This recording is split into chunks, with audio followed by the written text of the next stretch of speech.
Puji Tuhan, shalom. Apa kabar? Saudara bersuka cita? Haleluya. Baik, dengan tidak mengurangi rasa hormat, terima kasih kepada Bapak Gembala, koordinator, staf, diakan semua yang mengizinkan waktu bagi saya untuk membagikan firman Tuhan. Saya tahu saya sudah menjadi bagian keluarga dari gereja di tempat ini. Hampir setiap tahun selalu ada jadwal saya 2-3 kali untuk saya datang bisa memberkati saudara. Dan saya tahu bahwa saya hari ini datang, saya membagikan firman Tuhan, dan saya percaya saudara bahwa firman yang saudara dengar tidak hanya menjadi sekedar perkataan dari apa yang orang katakan di mimbar, tapi menjadi kehidupan untuk saudara dengar dan saudara lakukan. Amin. Karena saya percaya bahwa orang yang datang ke gereja, mereka memang aktif di dalam kegiatan rohani, tapi mohon maaf saudara jangan tersinggung. Kalau saudara hanya mengukur kerohanian seseorang hanya sekedar masuk di gereja, saudara baca di Alkitab, Yudas Iskariot tiap hari dengan Yesus. Jadi bukan pada aktivitasnya, tetapi pada perubahan hidupnya. Nah, tanda orang yang ketemu Tuhan bukan hanya sekedar diberkati saudara. Saya percaya Tuhan saya dan Tuhan saudara adalah Tuhan yang sanggup untuk memberkati. Amin. Tapi yakinkan tidak hanya sekedar diberkati, tapi hidup saudara juga adalah hidup dalam pertobatan. Kalau saudara ke Israel, ada satu kota di Israel yang sangat terkenal. Namanya Kapernaum. Nah, kota ini saudara, kota ini menjadi kota di mana Yesus paling banyak melakukan mujizat, namanya Kapernaum. Tapi sayang di Kapernaum itu hari ini cuma sekedar jadi sejarah, jadi cerita bahwa dulu Yesus pernah melakukan mujizat. Hari ini Kapernaum menjadi kota tua, menjadi kota mati, dan di Kapernaum ada sinagog, tempat ibadah orang Yahudi. Yang dulu tempat ini sangat ramai karena orang datang beribadah. Tapi hari ini Kapernaum hanya menjadi cerita bahwa dulu pernah Yesus paling banyak melakukan mujizat, tetapi sekarang menjadi cerita. Kenapa? Karena ternyata di Kapernaum orangnya suka dengan mujizat, tapi orangnya tidak suka untuk bertobat. Nah, ini saudara dua hal yang sangat kontradiktif antara terima mujizat dan juga bertobat. Orang zaman sekarang itu kalau terima mujizat suka apa? Coba siapa yang gak suka? Rekening di BCA semakin minggu semakin bertambah. Siapa yang gak suka? Suka apa? Siapa yang gak suka ketika orang hidupnya ngalamin berkat Tuhan? Semua orang suka. Tetapi jauh lebih penting daripada itu, hidup di dalam perubahan dan pertobatan jauh lebih penting daripada cuma sekedar berkat Tuhan. Kenapa? Karena berkat tanpa didasari dengan sikap hidup yang berubah, maka berkat itu bisa berbahaya. Saudara tidak akan pernah tahu, saudara tidak akan pernah baca dosanya Daud apa waktu Daud masih miskin. Daud ini orang yang cinta Tuhan. Waktu dia masih miskin, masih jadi gembala kambing domba yang cuma 2-3 ekor, dia setia banget sama Tuhan. Tapi begitu dia masuk di istana raja, sudah pakai mahkota, sudah pegang tongkat, emas dan perak dia punya. Hari itu dia jatuh dalam dosa perzinahan dan dia jadi otak pembunuhan atas kematian Uria. Apa yang salah? Biasanya saudara, ternyata kondisi rekening ekonomi bisa merubah hidup seseorang. Tapi saya berdoa, saudara biasa saja kalau saudara diberkati. Karena saudara tahu semua berkat itu pemberian dari Tuhan. Beri tepuk tangan buat Tuhan Yesus. Saya beri judul khotbah saya pagi hari ini, judulnya sederhana. Judulnya adalah Andalkan Tuhan. Karena memang dalam hidup ini kita akan selalu diperhadapkan saudara pada semua bentuk masalah dan persoalan. Dan saudara tidak bisa meminta hidup ini aman tanpa masalah. Karena ternyata Tuhan itu justru bicara dan mendidik kita lewat masalah. Tadi saya pastor message saya suka. Susu itu hanya diberikan kepada bayi. If you are a baby, you need a milk. Kalau saudara bayi, saudara butuh susu. Tetapi kalau saudara sudah dewasa, yang saudara butuhkan bukan susu, tapi makanan yang berserat. Kenapa? Itu yang bisa melatih gigi saudara menjadi kuat. Itu yang bisa melatih rahang saudara jadi kuat. Maka kunyahlah makanan-makanan yang berserat. Bukan baby lagi. Apalagi tadi disebut dengan kata nepi atau nepo. Banyak orang Kristen mentalnya nepo pak. Mental nepo baby. Yang cuma mau denger yang enak aja. Telinganya pengen denger yang enak. Makanya maaf, yang enak itu selalu bicara tentang berkat. Tetapi yang gak enak itu bicara tentang satu kata ini. Bertobat. Gak suka pak. Orang zaman sekarang gak suka dengar firman yang membuat dia bertobat. Gak suka. Karena membuat telinganya itu panas. Dagingnya ini terkoyak. Makanya pelayanan puncak tertinggi dari pelayanan Yesus ada di mana? Bukan ketika dia buat mujizat, bukan. Pelayanan tertinggi yang dilakukan oleh Yesus bukan ketika dia menyembuhkan orang buta dan kemudian melihat.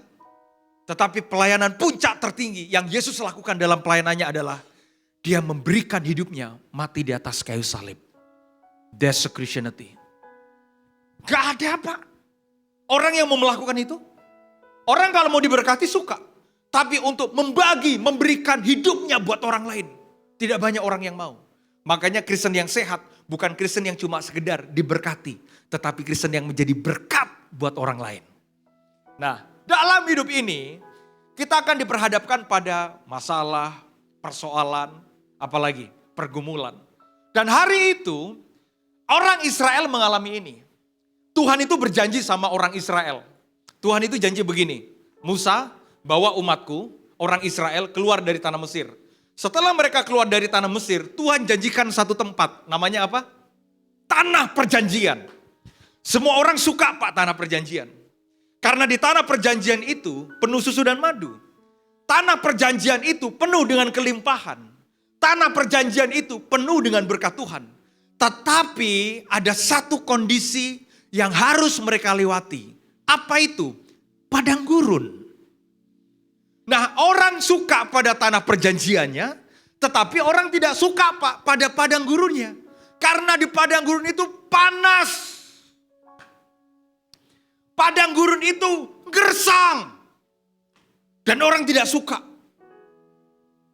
Saya kadang bertanya nih sama Tuhan, Tuhan, kalau Tuhan memang baik, kenapa Tuhan tidak bawa dari tanah Mesir langsung ke tanah perjanjian? Katanya Tuhan baik. Kalau memang Tuhan baik, kenapa Tuhan tidak langsung bawa orang Israel dari tanah Mesir ke tempat perbudakan langsung masuk dalam tanah perjanjian? Oh iya, dia baik. Tapi tahukah saudara, salah satu sifat kebaikan Tuhan adalah dia harus mendisiplinkan kita untuk dia menunjukkan kebaikannya. Memang benar dia janji tanah perjanjian. Tetapi kalau dia masuk dalam tanah perjanjian tanpa hati yang siap untuk menerima tanah perjanjian. Tanah perjanjian itu menjadi tempat celaka Pak buat orang Israel. Maaf, anak saya usia 2,5 tahun, namanya Bradley. Lucu, ganteng, persis kayak bapaknya di depan, gak usah sedih. Ya. Anak saya ini Pak, apapun saya kasih lah buat anak saya. Mau minta apapun kita kasih. Tapi Pak, kalau anak saya usia 2,5 tahun, dia minta mobil. Kira-kira dikasih gak? Oh, saya akan kasih, tapi nanti, bukan sekarang. Kenapa? Karena saya lihat dia belum siap. Saya sebagai bapak, saya pasti akan belikan dia mobil. Tapi bukan sekarang.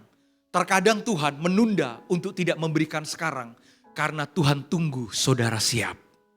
Dia pasti memberi. Pasti, trust me. He's a good God. Dia Tuhan yang baik. Tapi kalau dia belum memberi, mungkin dia sedang mempersiapkan saudara untuk siap ketika saudara menerima itu. Bayangkan saudara, apa jadinya anak saya usia 2,5 tahun, saya kasih mobil Pak. Atas nama saya baik, penuh kasih. Celaka Pak. Makanya saya gak heran ya. Ada orang Kristen yang justru celaka ketika diberkati. Bapak-bapak itu kalau gak bertobat, duitnya banyak, ya banyak juga selingkuhannya. Mulai marah nih bapak-bapak ini. Itu. Sama tuh ibu-ibu tuh. Ibu-ibu tuh kalau gak bertobat, cara ngelola duit Pak. Begitu udah di rekeningnya jutaan, ya gak bertobat juga. Tangannya nunjuk tas di mall. Itu setan tuh buat ibu-ibu tuh. Makanya orang zaman sekarang itu bilang begini, Pak, saya percaya Pak, saya sudah terima Tuhan. Oh puji Tuhan. Saya percaya Pak, saya sudah bertobat. Apa buktimu bertobat? Pak, bukti saya bertobat Pak. Saya udah gak merokok, saya udah gak mabuk, saya udah gak main judi. Pak, itu dampak dari bertobat. Karena saudara sudah bertobat, saudara gak mau begitu. Tapi hati-hati, keinginan manusia daging ini Pak bisa membuat kita tidak bertobat. Ketika semua yang kita pengen untuk keinginan kita. Nah, hari itu ketika orang Israel di tanah perjanji di padang gurun, mereka menghadapi satu keadaan. Keadaan ini Pak gersang. Makanya mereka komplain. Tolong bukakan, saudara sudah siap dengan terima firman Tuhan? Katakan amin. Tolong bisa bukakan Keluaran pasal 16 ayat yang kedua. Kita akan baca saudara. Keluaran pasal 16 ayat yang kedua. Kita baca sama-sama saudara. 1, 2, 3. Di padang gurun. Sebentar.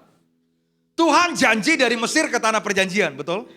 Tetapi hari itu Alkitab mencatat di mana? Padang gurun. Nah, padang gurun ini keadaan yang orang tidak suka. Memang orang Israel sudah keluar dari Mesir.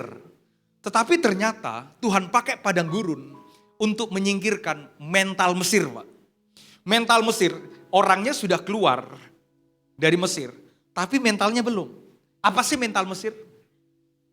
Musa kami mati, Musa kami lapar, Musa kami haus. Orang Israel itu Pak, mentalnya peminta-minta. Musa mati kita, Musa kami lapar, Musa haus. Ada orang Kristen yang ke gereja, mentalnya cuma begini Pak. Berkati dong. Mujizat dong. Saudara datang di tempat ini, jangan pernah punya mental untuk menerima. Tapi punya mental untuk memberi. Ada orang yang tiap minggu ke gereja, mentalnya begini Pak. Apalagi kalau begini sama orang. Sedikit-sedikit susah, begini sama orang. Jangan saudara membuka tangan saudara ke manusia. Buka tangan saudara ke Tuhan. Nah hari itu Alkitab mencatat di padang gurun. Apa saudara? Bersungut-sungutlah segenap jemaah Israel kepada Musa dan Harun. Apa yang mereka katakan? Ayat yang ketiga. Kita baca sama-sama. 1, 2, 3.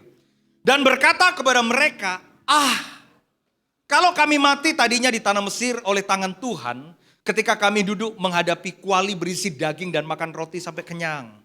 Sebab kamu membawa kami keluar ke padang gurun ini untuk membunuh seluruh jemaah ini dengan kelaparan. Hari itu mereka takut masalah makan. Begitu mereka sudah keluar dari tanah Mesir, mereka di padang gurun. Mereka bilang begini, mati kita. Kata itu ekspresi ketika orang sudah menyerah.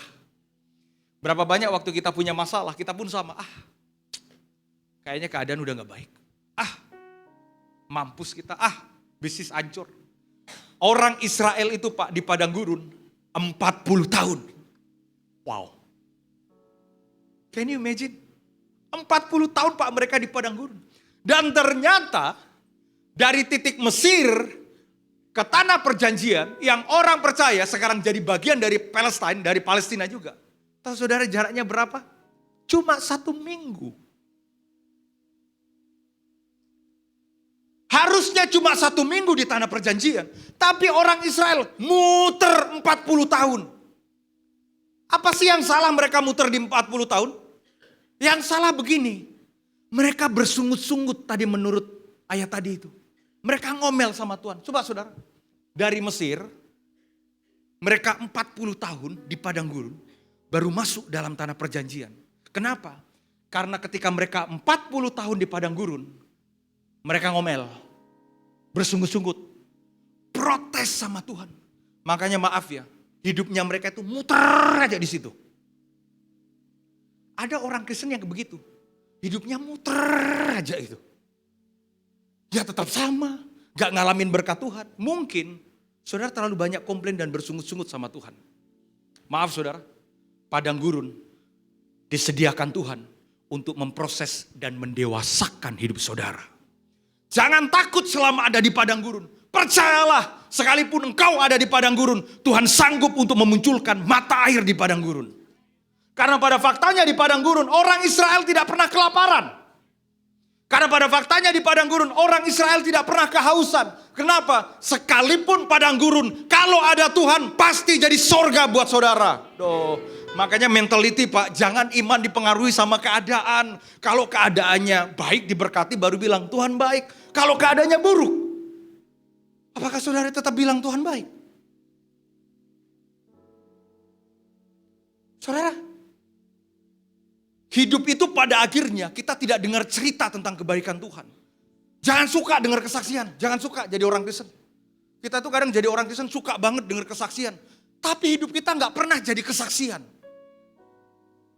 Kesaksian itu cuma cerita orang. Saudara-saudara, saya ngalamin mujizat. Saudara-saudara, saya disembuhkan. Saudara-saudara, saya diberkati. Itu cerita orang. Pertanyaannya, saudara ngalamin enggak? Saya mau ceritakan kepada saudara, betapa Tuhan yang saya sembah itu Tuhan yang hidup. Ini bukan dari cerita orang. That's my testimony. Sebulan yang lalu, istri saya divonis dokter. Kenapa? Karena di payudara istri saya, Pak, ada benjolan besar. Ada benjolan besar, Pak. Dan istri saya baru melahirkan anak kedua, baru usia 4 bulan, Pak. Tiba-tiba malam itu, istri saya keluar dari kamar, dalam keadaan dia nangis, dia peluk saya. Dia bilang begini, sayang, kenapa? Ada benjolan. Saya lihat, Pak, waduh, anak saya itu udah nangis. Anak saya masih baby usia 4 bulan, ada benjolan besar, Pak. Saya bilang sama Johan, ambil mobil, kita ke rumah sakit. Hari itu, Pak, saya kayak orang linglung. Aduh, Bapak model saya gini, Pak, Bapak yang mana, Pak? Tega, Pak. Kalau anak usia 4 bulan dan lihat istrinya harus dioperasi, dibelah. Hari itu ke rumah sakit, Pak. Saya udah linglung, Pak, udah kayak orang bingung. Anak saya baru usia 4 bulan. Kalau istri saya sampai dioperasi, anak saya harus minum ASI, dapat ASI dari mana? Baru usia 4 bulan. Hari itu ketemu dokter, saya tanya gimana? Ya udah nanti suruh cek lagi. Kalau memang perlu operasi, perlu operasi. Tiba-tiba hari berikutnya, Tuhan ingatkan saya arti berserah dan berdoa dengan sungguh-sungguh. Saya bilang sama Tuhan, Tuhan, hari ini saya diberkati. Mau dokter terbaik pun bisa. Saya belajar satu hal, saudara. Ada saat di mana uang berhenti bicara. Hari itu saya panggil istri saya, kita berlutut, kita berdoa. Seminggu kemudian, pagi-pagi istri saya loncat dari kasur. Dia peluk saya karena benjolannya gone, hilang. That's my testimony. Itu kesaksian saya. Saya tahu, Pak, dia Tuhan yang hidup. Terserah apa kata orang. Orang mau bilang dia cuma nabi, terserah. Orang mau bilang dia mati, masa Tuhan mati, terserah. Yang saya tahu, dia bangkit. Dia selamatkan hidup saya. Dia memberkati saya. Dia lakukan mujizatnya. Makanya iman bukan apa kata orang. Iman apa kata saya. Karena saya beriman kepada dia. Aduh. Makanya sekalipun di padang gurun gak pernah takut, Pak. Kenapa? Ada Tuhan. Ini saya bersaksi gini, ada bapak-bapak yang gini. Dia Tuhan, Pak. Buktikan kalau dia Tuhan. Lewat hidup saudara, ngalamin mujizat dan sesuatu yang mustahil tapi terjadi. He's a good God. Saudara cuma mau dengar cerita dari saya, dia baik. Kalau dia lakukan mujizat atas hidup saya, dia mampu lakukan mujizat atas hidup saudara. Sekalipun di padang gurun. Aduh. Cuma sayang orang Israel di padang gurun. Mati kita. Mampus kita. Mati kita. Makanya mereka muter 40 tahun, Pak, di situ. Kenapa mereka cuma muter 40 tahun? Karena mereka ngomel, bersungut-sungut, komplain. They're complaining. They blame Musa. Mereka salahkan Musa. Ada orang ketika ngalamin padang gurun, dia salahkan keadaan. Dia salahkan istri, dia salahkan keluarga, dia salahkan dirinya sendiri. Saudara, ada saat di dalam hidup tidak ada yang salah. Karena memang Tuhan izinkan malam hari itu datang supaya bintang saudara bercahaya. Saudara, kalau saudara pakai cincin emas, saudara pakai kalung emas. Emas itu harganya mahal. Sekarang 1 gram harganya berapa, Pak? Emas. Berapa?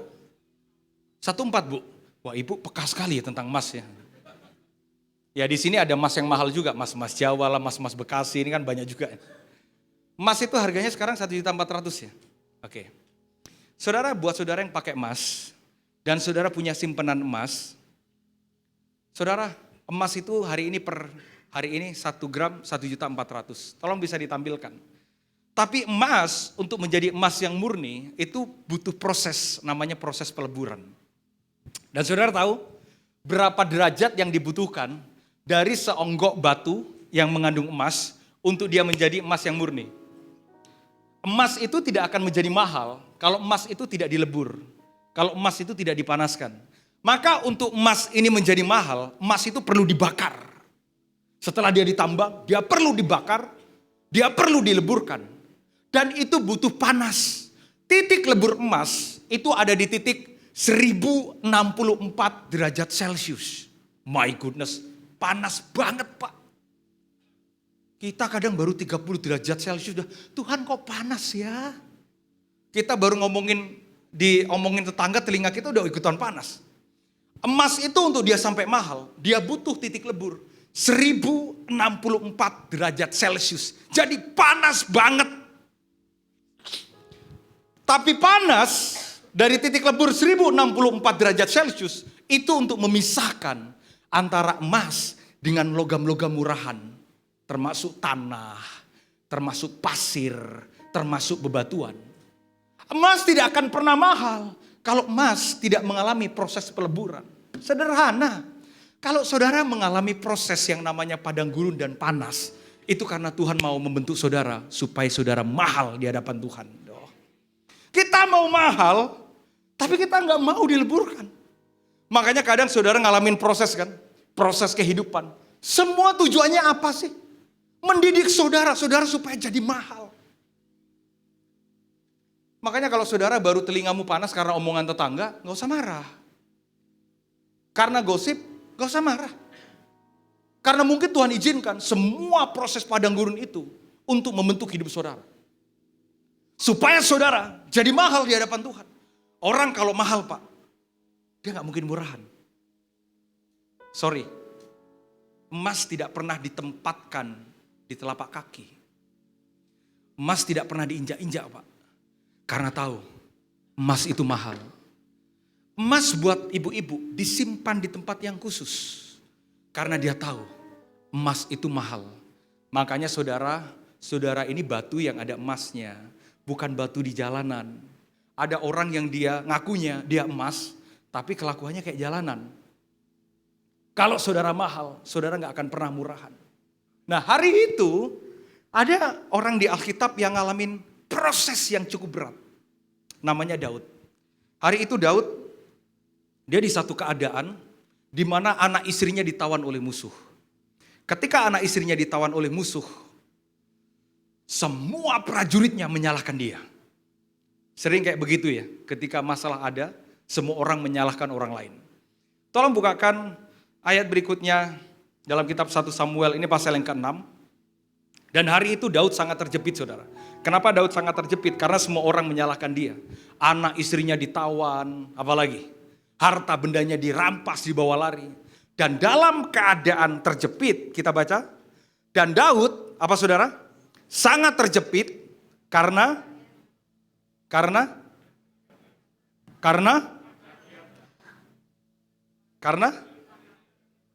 saya baca lagi ya. Saudara agak susah mengucapkan firman ya, kayak gitu. I love my Jesus. Saya cinta sama Yesus saya. Hal yang paling sedih buat saya adalah kita datang, kita gak punya rasa lapar dan haus akan Tuhan. Trust me saudara, dia gak butuh orang Kristen. Dia butuh orang yang menghargai dia. Orang yang lapar dan haus akan Tuhan. Trust me. Trust me. Dia gak butuh KTP saudara Kristen. Saya ketemu banyak orang Kristen yang tiap minggu ke gereja, but I don't know how to say, udah gak kangen sama Tuhan.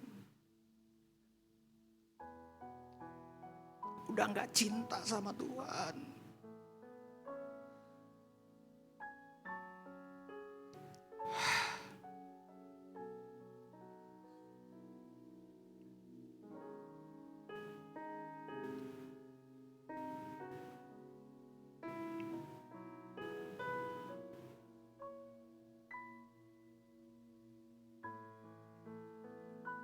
Saya hari ini dalam keadaan diberkati Tuhan, saudara.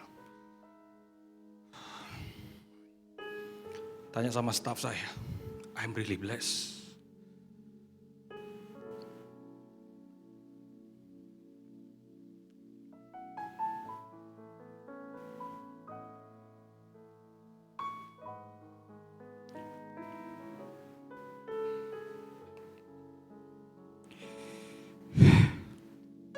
Saudara tahu satu hal yang saya alamin ketika istri saya sakit.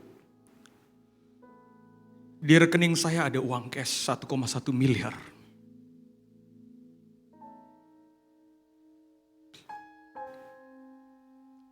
Hari itu saya bilang sama dia, langsung bawa ke rumah sakit.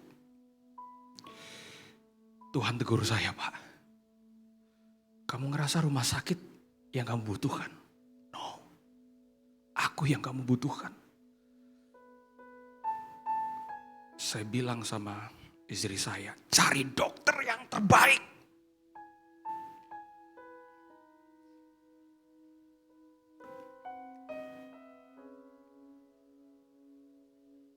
Tambang saya sangat diberkati Tuhan. Di pemerintahan saya sangat diberkati Tuhan, Pak. Seminggu yang lalu saya ajak dia ke Singapura. Cuma saya ketemu dengan partner saya untuk tanda tangan kontrak kerja. $1 million.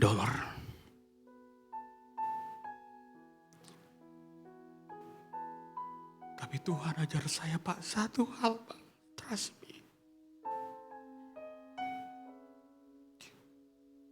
Cintai dia.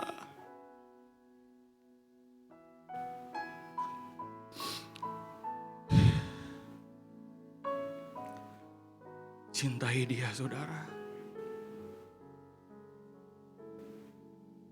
Apa sih yang kita punya?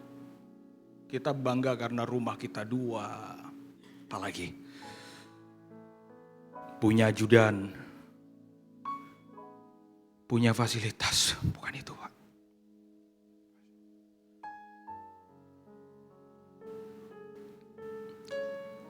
Banggalah karena saudara dekat sama dia.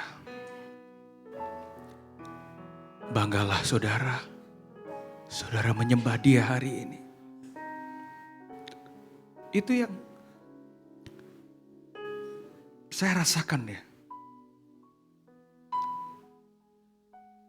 Saya 3 hari yang lalu, saya melayani Pak di rumah mantan gubernur. Wow, wah rumah itu, wah gede banget tuh rumahnya itu. Kolam renang mewah. Terus kemudian teman saya sampai bilang begini, wah bro khotbah di situ. Oh iya, wah itu mantan gubernur bro. Mantan gubernur ini Papua yang punya ini, punya itu. Tapi saudara tahu, keluarga ini Pak, waduh, memberkati saya sekali. Dia kumpulkan anak-anak, 400 anak-anak Pak. Anak-anak panti asuhan semua. Anak-anak yang gak punya orang tua, dia kumpulkan. Terus kemudian dia bilang sama saya, Pak David, nanti bulan November Pak David ikut saya ke Papua Pak. Oh ya, siap bu. Nanti Pak David tolong, Pak David doakan, nanti doakan yayasan kami. Oke siap bu. Dia curahkan hidupnya untuk melayani anak-anak Pak. Itu 400 anak-anak, anak-anak yang gak tahu bapaknya siapa, mamanya siapa. Terus kemudian saya tanya, oh bu, ini yang cuma di Jakarta saja? Oh enggak Pak. Oh ada di mana? Oh ada di Papua. Berapa jumlahnya? Ribuan Pak jumlahnya yang kami urus. Wow. Saya sampai bilang, wah Tuhan, gue pengen sih Tuhan. Kaya terus jadi berkat kayak begini itu. Hidupnya jadi berkat. Dia bilang begini saudara. Ketika suaminya meninggal, dia baru tahu rasanya.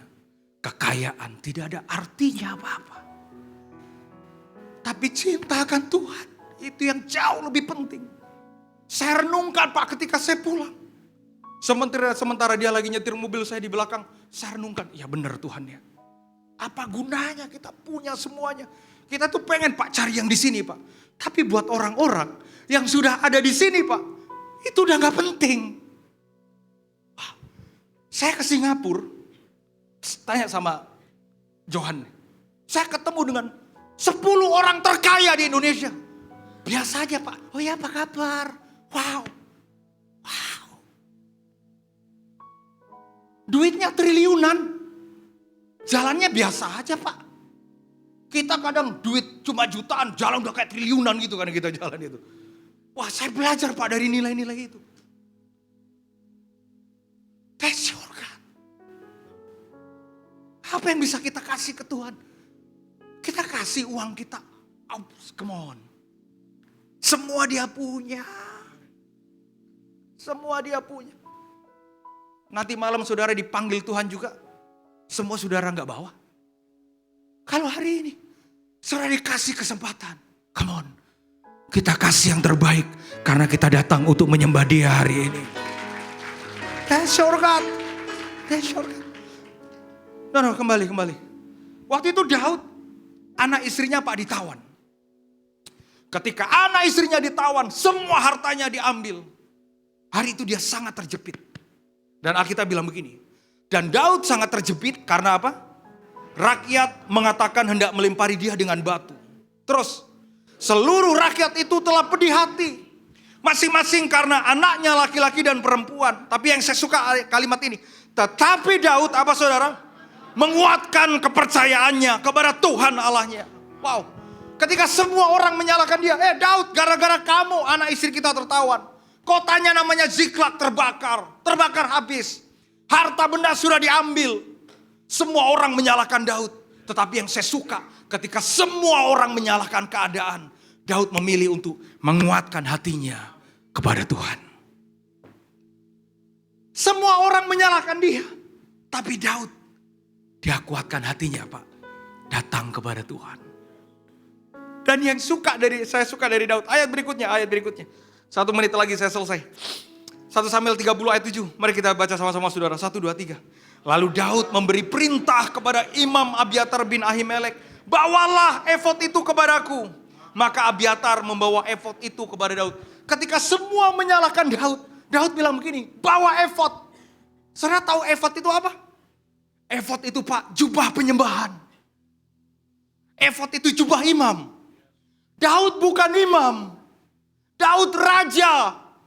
Dia punya jubah Pak. Jubah raja. Jubah kebesaran. Tapi ketika dia punya masalah. Dia gak pakai jubah rajanya. Dia minta jubah imam. Supaya dia bisa menyembah kepada Tuhan. Ada saat dimana mungkin kau terhimpit. Saudara sedang punya masalah. Dan satu-satunya keadaan yang saudara bisa lakukan adalah. Datang kepada Tuhan. Sembah Dia. Dan dengar perkataan firman-Nya Dia. Hari itu yang dia lakukan. Dia gak bawa Pak jubah raja. Dia bawa jubah efod. Apapun berkat yang saudara terima di luar. Jangan bawa jubah raja itu di dalam ini. Di dalam gereja. No. Jangan. Tapi bawa Pak jubah efod. Jubah penyembahan. Saudara mungkin di luar sana. Mungkin begitu nanti di tempat parkir. Mobilmu yang lebih mahal. Dari mobil sebelah orang lain. Mungkin sampai di rumah, rumahmu lebih besar daripada rumah orang lain. Tapi hari ini saudara datang, jangan bawa jubah raja. Ada orang Pak yang jubah rajanya belum lepas kalau ke gereja. Makanya tetap pengen diperlakukan kayak raja. Pengen banget. Saya atas nama pribadi. Minggu yang lalu saya khotbah 4 kali di SCBD di Flix. Terus kemudian ini nanti saya khotbah. Minggu depan saya khotbah di GBI HMJ. Saya khotbah Pak di pelayanan di mana-mana. Maaf Pak, saya selalu tidak nyaman begitu. Pastor, pintu dibukain. Trust me. Karena saya tahu Pak, ketika saya datang hari Minggu, saya harus pakai jubah efod. Jubah yang menyembah. Karena dia datang hari ini Pak. Dia mau menikmati penyembahan kita. Bukan apa yang kita punya. Bukan jubah raja kita. Daud raja. Tapi dia tanggalkan Pak jubah raja itu. Ketika dia datang sama Tuhan, dia pakai jubah efod. Jubah penyembahan. Orang kalau pakai jubah penyembahan Pak, dia punya alasan, dia rendah hati. Tapi orang kalau pakai jubah raja, dia akan selalu anggap orang lain di bawahnya dia. Dia akan anggap orang lain itu di bawah kakinya dia Pak. Makanya untuk saudara datang ke Tuhan, tanggalkan Pak jubah raja. Datang pakai baju efod, jubah penyembahan. Dan ketika dia pakai jubah penyembahan, dia waktu itu Daud tanya sama Tuhan, Tuhan, apakah aku harus kejar orang Filistin? Kejar. Orang Amalek? Kejar.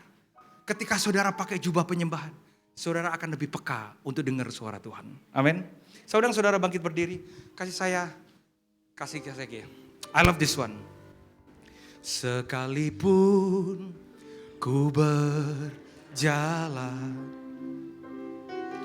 dalam lembah gelap, namun tangan-Mu selalu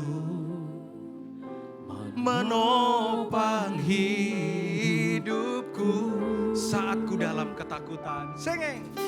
Saat ku dalam ketakutan, Kau hadir di sisiku. Dia berkata jangan takut. Kau berkata jangan takut. Kau beriku kemenangan. Hey! Kaulah Tuhan yang berjanji, tak sekalipun Kau ingkari kesetiaan. Sungguh terbukti di sepanjang hidupku, untuk selamanya ku kan setia melayani mengasihi-Mu. Tiada Tuhan seperti-Mu, Yesus. Kau Allahku yang mengasihi. Tuhan, beri tepuk tangan yang terbaik bagi Yesus Tuhan kita. Sekalipun ku berjalan, sekalipun ku berjalan dalam lembah gelap, selalu ada tangan Tuhan. Namun tangan-Mu selalu menopang hidupku saat ku dalam ketakutan. Dia hadir saudara. Kau hadir di sisiku. Kau berkata jangan takut, jangan takut. We are the big God. Kita punya Tuhan yang besar. Kaulah Tuhan yang berjanji, tak sekalipun Kau ingkari kesetiaan-Mu. Sungguh terbukti di sepanjang hidupku, untuk selamanya ku kan setia melayani mengasihi. Selamanya sampai menutup mata. Tiada Tuhan selain Yesus. Yesus, Kau Allahku yang setia. Kaulah Tuhan yang berjanji, tak sekalipun Kau ingkari kesetiaan. Sungguh terbukti di sepanjang hidupku, untuk selamanya ku kan setia melayani mengasihi-Mu. Tiada Tuhan seperti-Mu, Yesus. Kau Allahku yang setia. Mari saudara tutup mata saja, angkat kedua tanganmu, mari bisa berbahasa roh, mari bisa menyembah sembah di aralabaya syakaralabaya.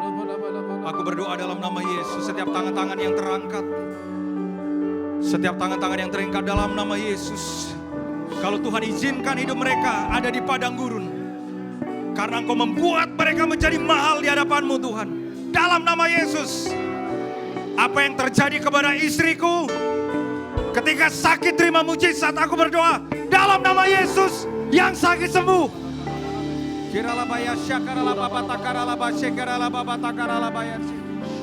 Aku berdoa yang terima mujizat saat ini mengalami mujizat.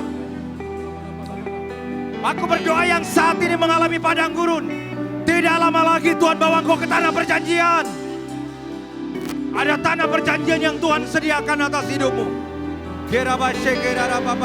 Masih berdoa, mari berdoa. Engkau yang berdoa buat keluargamu. Engkau yang berdoa buat suamimu. Engkau yang berdoa buat istrimu. Engkau yang berdoa buat anak-anakmu. Aku mengucapkan berkat. Keluargamu diberkati Tuhan. Mari angkat tangan, mari sembah dia, sembah dia.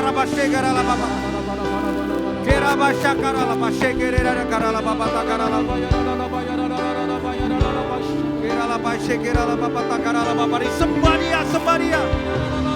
Mari biarkan jubah efod. Saudara datang menyembah. Saudara datang menyembah. Alami jamahan Tuhan. Dalam nama Yesus. Dalam nama Yesus. Terima mujizat dalam nama Yesus.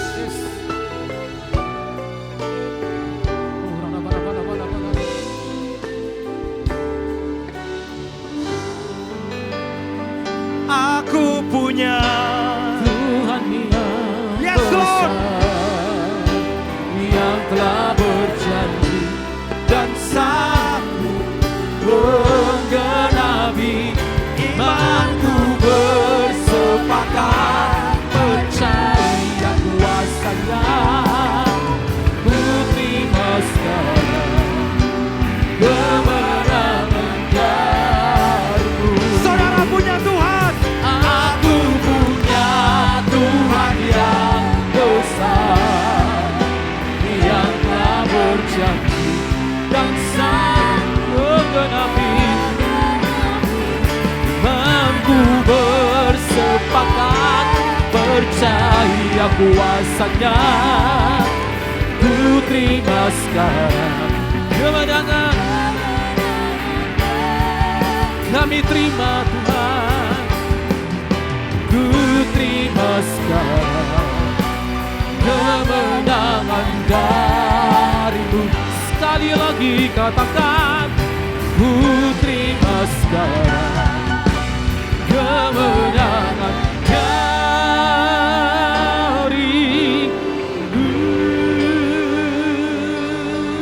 Haleluya. Terima kasih buat kebenaran firman-Mu, sungguh memberkati kami hari ini, mampukan urapi kami. Bukan hanya mendengar, tapi menjadi pelaku-pelaku firman-Mu ya Tuhan. Terima kasih Bapa, terima kasih Bapa, segala pujian, hormat kemuliaan bagi nama-Mu. Di dalam nama Tuhan Yesus. Haleluya. Sama-sama katakan amin. Sekarang terimalah berkat Tuhan. Kasih karunia yang berlimpah-limpah daripada Allah Bapa dalam anak yang tunggal Yesus Kristus. Persekutuan yang manis dengan Roh Kudus menyertai kita semua mulai hari ini. Sampai Tuhan Yesus datang menjemput kita di awan-awan dan bahkan sampai selama-lamanya. Yang percaya bersama-sama katakan amin. Allah sumber kuatku, Allah sumber kuatku.